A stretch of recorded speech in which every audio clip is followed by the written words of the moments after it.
All right, guys, so controversial transgender woman, college gay athlete Lia Thomas is back in the news because some doctors, some medical professionals, some experts have spoken out about how Lia Thomas, in fact, has a biological advantage, an unfair advantage over biological female swimmers. Now, this is something that conservatives have been saying for a long time because we have common sense, right? We understand basic biology, right?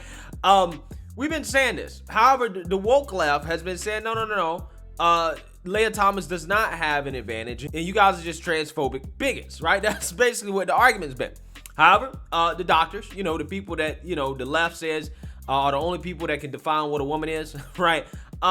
They've spoken on this, and they're saying that Lia Thomas has an unfair advantage. And Lia Thomas is actually clapping back at these doctors because of them coming out and saying that Lia, in fact, does have a biological advantage.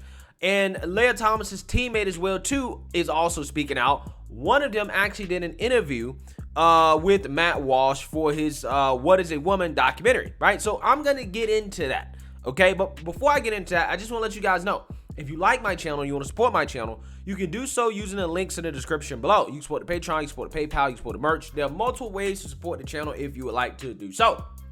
So without further ado, before we get into this interview from Lia Thomas with Good Morning America, I'm actually going to read what these doctors said so that you guys get a gist of what the argument here is from the medical community. Last week, Michael Joyner and sports physiologist Ross Tucker told the Times that Thomas's biological makeup presents them with an unfair advantage over biologically female swimmers, even though they took hormone-suppressing drugs for the NCAA required amount of time. Joyner told the outlet that while girls typically grow faster when compared to boys, boys quickly surpass their female counterparts when puberty comes into play. Quote, "You see the divergence immediately as the testosterone surges into the boys," Joyner explained. "There are dramatic differences in performances." He added that while social aspects to sport exist, physiology and biology underpin it.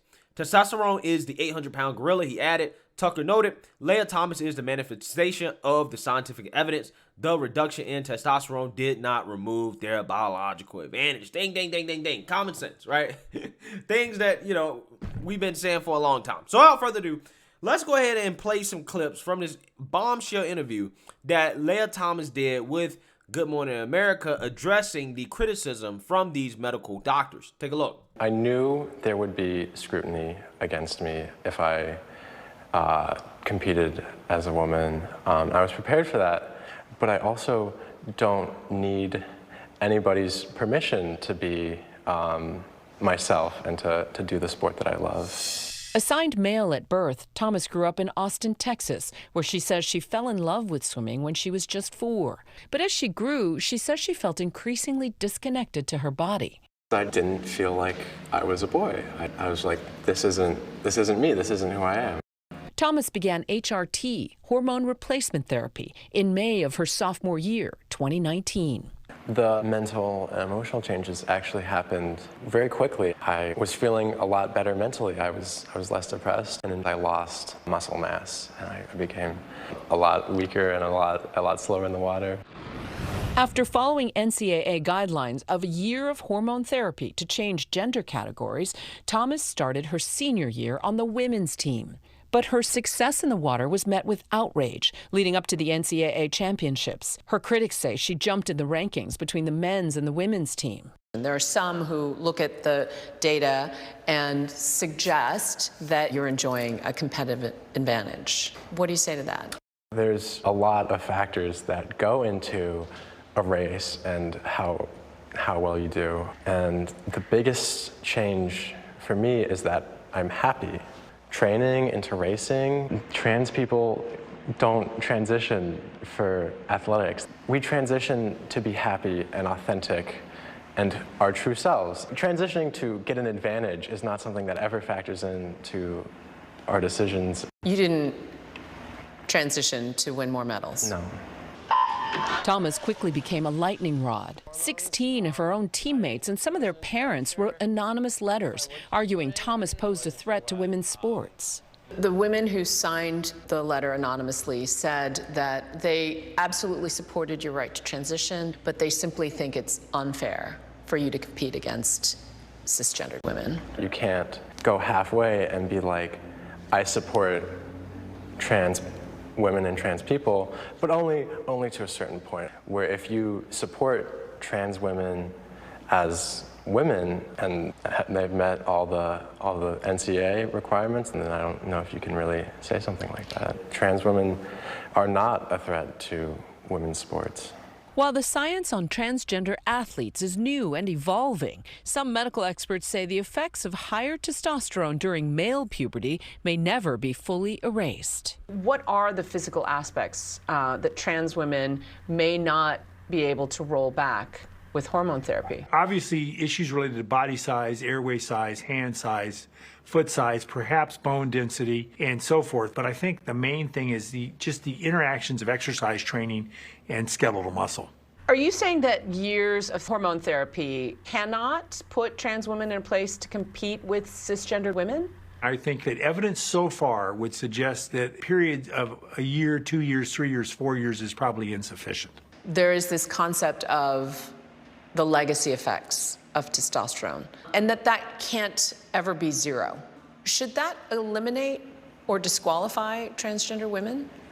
I'm not a medical expert, but there's a lot of variation among cis female athletes. There's cis women who are very tall and very muscular and have more testosterone than another cis woman, and should that then also disqualify them? Yeah, so in a nutshell, Lia Thomas is, again, pushing back against doctors who come out here and said, you actually do have a biological advantage over biological women, right? Which is funny because the left always leaves these questions up to the doctors and the biologists, right? The professionals.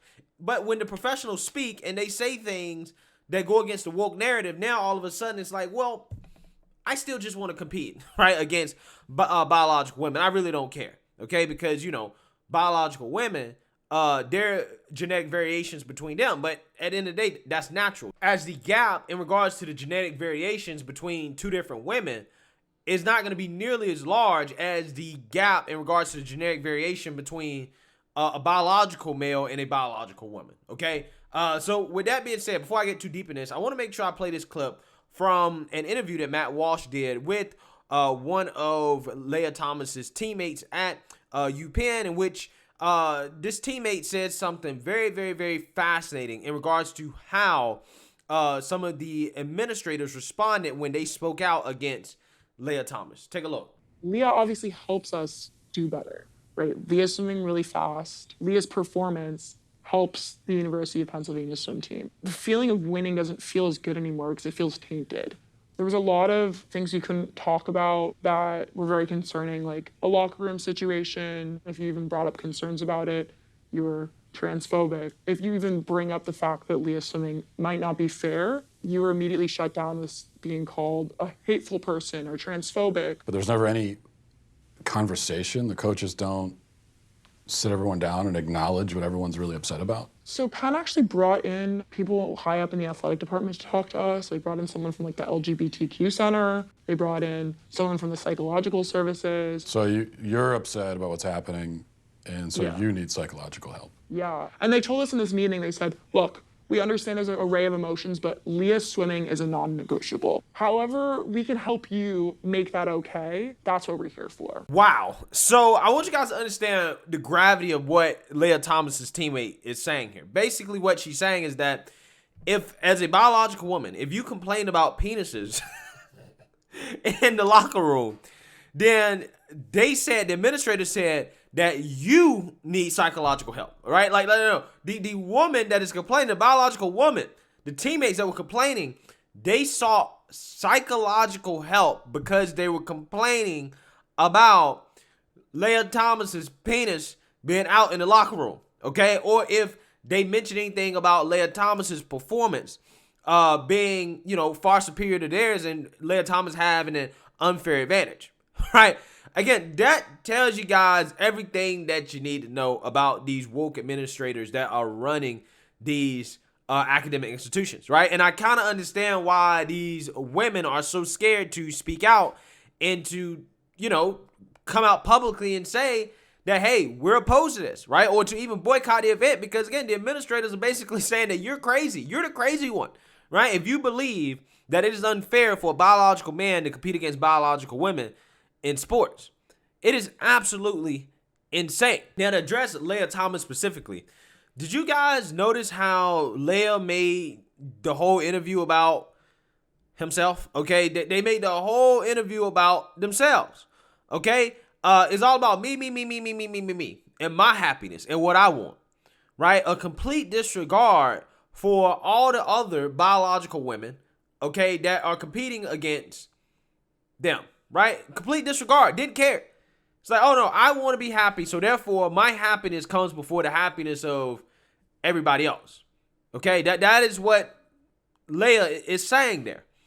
Okay, them competing against biological women is coming from a place of selfishness, right? Now, does that necessarily mean that Lia transitioned just to win medals? No, that's not what it means. Okay, but what it actually does mean is that, well, for them, the decision wasn't necessarily about anybody else except them. And Lia did not care about the effect that would have on biological women. Lia don't care about the biological women that are losing spots that they worked all their life to get because, well, Lia decided that, they want to wake up one day and be a girl, right? Again, complete disregard for them. Complete disregard. But, what they tell us, the woke revolutionaries tell us is that, well, if you disregard trans people, then you're a bigot, right? But trans people can disregard everybody else and it's totally fine, right? That's social justice, okay? That's what that is. Again, I find it to be amazing how these people think, okay? How they think that their happiness comes before everybody else in society and that society is just supposed to bend over for them and change everything that we know and love, our traditional values, our traditional gender roles, because, well, I'm unhappy that I was born with a penis and a biological male. I'm unhappy about that. So therefore, the rest of society has to bend to my will. Again, the narcissism from these type of people is amazing, right? It's absolutely amazing. So with that being said, let me know what you guys think. Make sure you like, comment, and subscribe. Most importantly, share a Black conservative perspective. Peace.